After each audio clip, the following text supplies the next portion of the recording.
Hi, Jamie with you again. I hope you're very well indeed. Thank you for joining me on Talking Sonics.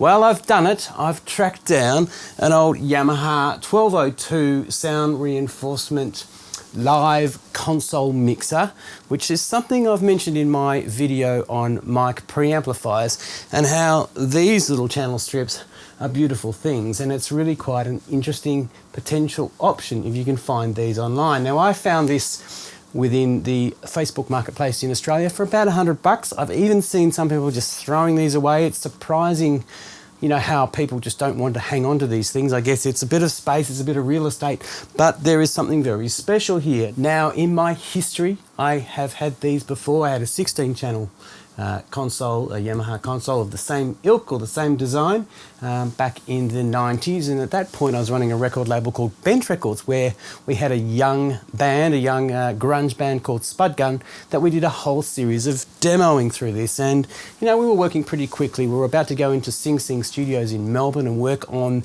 the AMEC console and some lovely microphones, great recording rooms. But we needed to do some demos and really get the production down, get the song arrangements down, and have a listen to how the songs were coming together. And there was a song called Suite 409 that we recorded, which was a grungy little number which was all about some dodgy things that went on in a hotel room. Fun little song, but Suite 409 was something that we came back to. So I'm going to talk to you about this mixer and why it's comparable to this Chilton Class A. So these little babies, these channel strips are really something to look out for. So, as they say in the classics, roll the intro.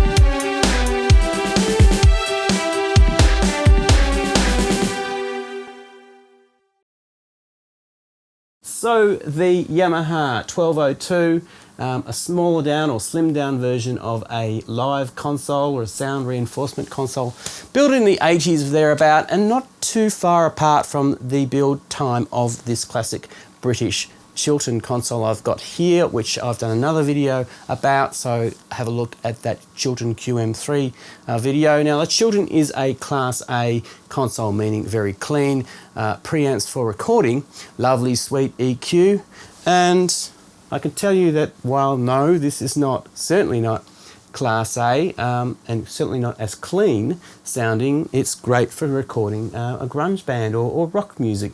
Back in the 90s, I did some demoing with a band I had on a record label that I was operating called Bent Records, and the band was called Spud Gun. They had a great little song called Suite 409, which was one of many demos that we did at the time.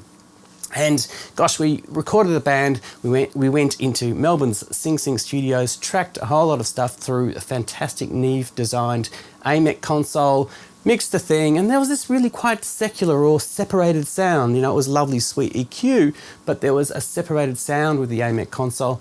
And you know, we came back from that session, we released an EP with that band, and then we went back into tracking an album. But after tracking more in Sing Sing, we listened back to the demos and we were amazed. We were amazed at how sweet the channel strip EQ was and the results of those demos. Now, we recorded just a few mics, maybe a couple of overheads for drums, kick and snare through 57s, again using the 57s for guitar overdubs, tracking to a Tascam Portal 1 tape console or a tape machine, sort of 4-track studio, I guess you'd call it.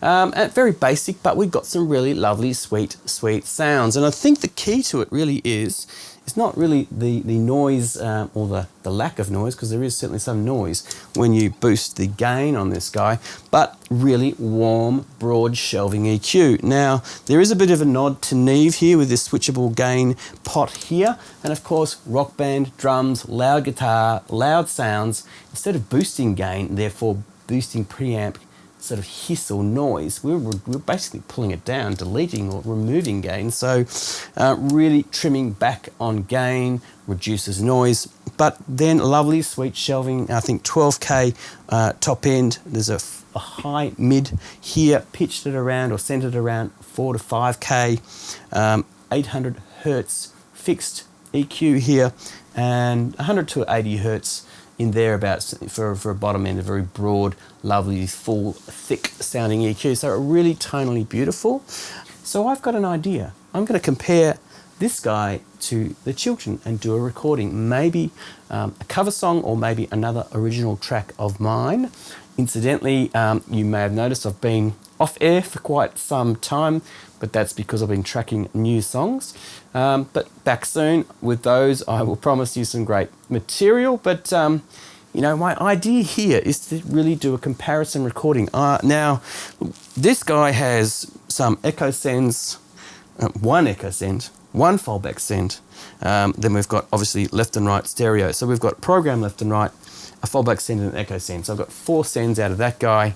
I want to do some Y split connectors on some XLR cables and just track some stuff very simply. Now, if you've seen my previous video recording everything through the one tube mic or the pairs of tube mics, you'll see that a lot of things are possible with limiting microphones and getting great sounds as possible. So I'm going to do, you know, full song and basically have Y splits of the microphones going into 4 channels here, and then 4 channels into the Chilton Class A console, and then going into my digital audio workstation AD converters, so I can create a complete recorded song, A being Class A versus, well, the Yamaha sound reinforcement mixer, so as they call it. That's going to be an interesting little project. Now, you know, certainly not a Class A device, as I said, but lovely copper, and this is the key. Built around the 80s. The Chilton was early 80s. I think this is a late to mid 80s desk build era, and it's all about copper. It's all about the windings, the heavy and very expensive windings of copper in the microphone transformer inputs. Plus, you know, nice big solid capacitors and good shelving EQ, really lovely tonality. Incidentally, the program left and right output graphics on these are really nice as well. So think about this for tracking the low cost. If you are tracking drums or electric guitars, loud sources, and you want some extra mic preamps at a low cost, I'm willing to bet that you'll probably find this quite interesting too. And look, at $100 or less, you can't really go wrong. Why not try it out? So stick with me. I'm going to track a complete song next.